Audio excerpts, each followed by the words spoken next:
I'm Iona Fife and I'm going to be chatting about Twitter, which is my personal favourite social media channel.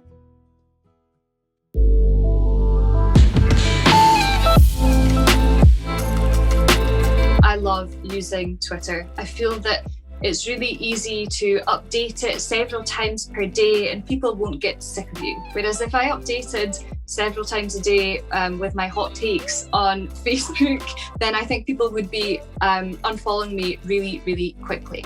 But Twitter, almost the more that you post, the more that you grow your followers and the more that people see that you're active.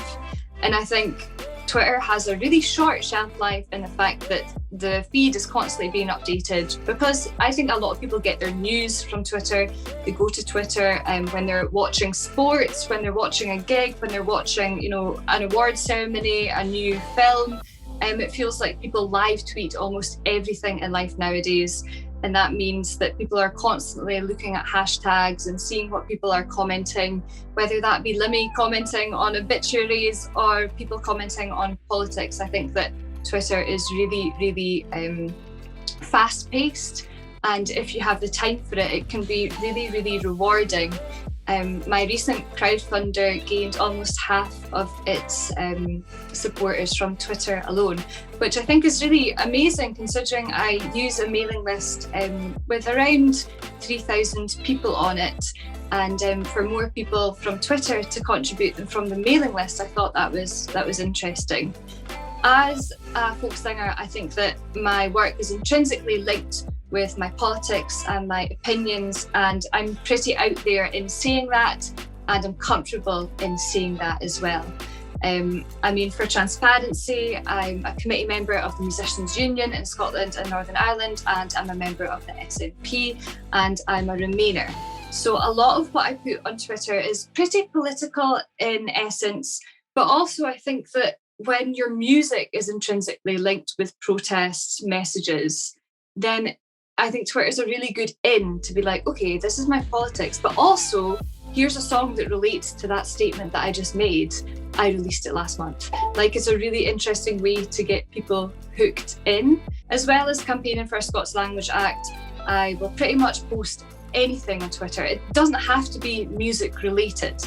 But the thing is that I gain lots of followers from posting about different cultural activities, whether that be Scots Language Act or, supporting a political party or a movement. And then those people think, oh, wait, she's a singer too. She's got an album, she's got a new single out. Oh, okay, I'll have a look. But these people have been brought in based on maybe a tweet that's had a lot of traction. And I think that's really interesting because I think I've reached a lot more people who aren't folkies by essence. I think that Twitter is really powerful for that. In terms of, videos and all that, it's not great. You can't really put a YouTube clip to Twitter and say, hey, check out my new single. It doesn't work like that. But you can upload 140 seconds worth of video to Twitter alone. It doesn't take long to make a cut of that, and people can retweet it if they're interested, and it can go viral much more easier than perhaps on Facebook. I feel that's because people are much more willing to retweet something and put it on their own feed than they would be to share it to their own timeline on Facebook, because of the ever-flowing ebbing and flow of Twitter. People are just more likely to share it because they know that in 10 hours time they'll have posted loads more stuff and it'll be way down their feed. Videos that are funny in nature, they're maybe punchy, they can go big quite easily on Twitter, and they wouldn't on maybe perhaps Instagram or Facebook.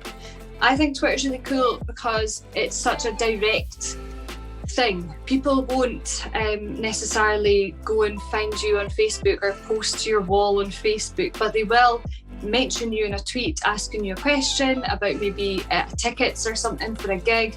I think that Twitter's cool because it allows people to connect with people they're interested in. So I guess in celebrity status, you can see Kim Kardashian replying to fans. It's pretty funny, but it gives a nice avenue between consumer and, the commodity. And people are much willing to mention someone than they would to go on someone's Facebook wall and post. I feel that it's a good avenue of conversation between musicians and their fans, or maybe more so actors or comedians and their following than musicians. But I do think that it's a great way for people to access people. I think it's definitely about accessing and seeing the ideas, opinions and inner workings of a public figure, seeing what they maybe do in their spare time, what they read, what they watch. I definitely think Twitter is interesting in that because it offers some sort of window into that person's life. Whereas on Facebook, I feel like everything is quite prim and polished, and it's maybe products or things like with call to actions that you're putting on Facebook.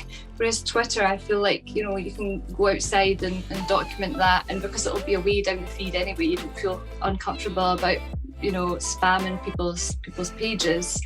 If you have something that you are really desperate to promote, it's also a really cool way to ask people with bigger following than you to retweet it. And it's not a big ask. There are, in Scotland, I think that generally Scots like to see other Scots doing well.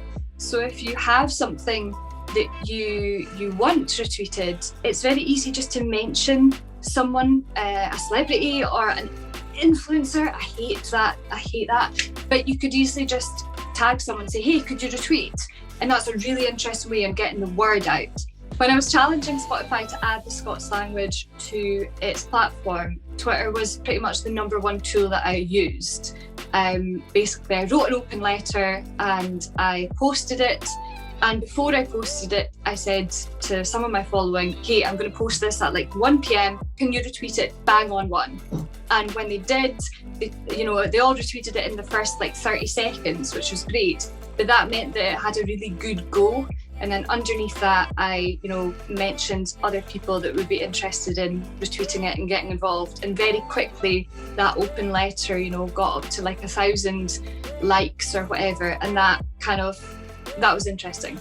Using Twitter for political campaigning as well has been really useful for me. I guess this is for musicians, but there seems to be quite a lot of policy makers and decision makers on Twitter with a public-facing persona willing to listen to people about what they want changed. So in terms of musicians, often we lobby to fix streaming or fix Brexit negotiations around touring in Europe post-Brexit, and being able to use Twitter and have a voice and use that voice in order to enact change, I think that's really important. It doesn't need to be used solely for punting your music.